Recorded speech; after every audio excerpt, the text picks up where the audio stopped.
వైఎస్ఆర్సీపీ హయాంలో టీటీడీ చేసిన పని ఇదే. చుక్క పాలు కానీ బొట్టు వెన్న కానీ లేని ప్రమాదకరమైన కెమికల్స్తో ఫేక్ గీని 60 లక్షల కేజీలకు పైగా స్వామివారి డబ్బుతో కొని ప్రసాదం తయారు చేసి భక్తులకు పంచిపెట్టారు. ఎంత పాపం, ఎంత ద్రోహం ఇది. సిట్ 1.5 సంవత్సరం పాటు దేశం మొత్తం తిరిగి జల్లెడ పట్టి కనుక్కున్న విషయం.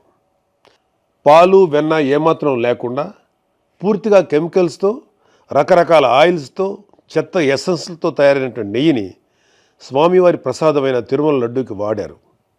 దైవభక్తి, పాపభీతి ఏమాత్రం లేని వాళ్ళు ఇలాంటి దారుణాలు చేయగలరు. మన సనాతన హైందవ ధర్మం ప్రకారం అజ్ఞానం వలనో పరిస్థితుల వలనో తప్పు చేస్తే అందుకు క్షమించవచ్చు. ఈ విషయం శ్రీకృష్ణ భగవానుని భగవద్గీతలో, ఆది శంకరాచార్యుల అపరాధ క్షమాపణ స్తోత్రంలో కూడా ఉంటుంది. అలా కాకుండా తెలిసి తప్పు చేస్తే దాన్ని ఏమనాలి? అది కూడా దేవదేవుడిగా కోట్లాది మంది భావించే శ్రీ వెంకటేశ్వర స్వామి విషయంలో చేస్తే అందుకు పాపం అనే మాట కూడా చాలా చిన్నది. ఈ ఫేక్ నెయ్యిని కొనడం కోసం టీటీడీ చైర్మన్గా వైఎస్ జగన్మోహన్ రెడ్డి బాబాయ్ అయిన వైవి సుబ్బారెడ్డి ఉన్నప్పుడు 2020 ఫిబ్రవరిలో రూల్స్ని మార్చారు. ఆల్రెడీ ఉన్న కండిషన్స్ని సగానికి పైగా తగ్గించారు.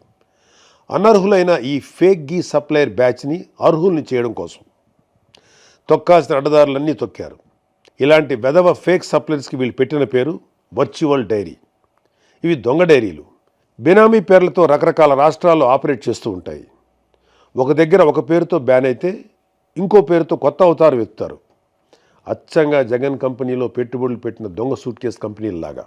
ఇవి పాలు వెన్న ప్రొక్యూర్ చేస్తామని అబద్ధాలు చెప్పి కమిషన్లు ఇచ్చి కాంట్రాక్ట్ సంపాదించి కెమికల్స్తో చేసిన ఫేక్ గీని సప్లై చేస్తాయి.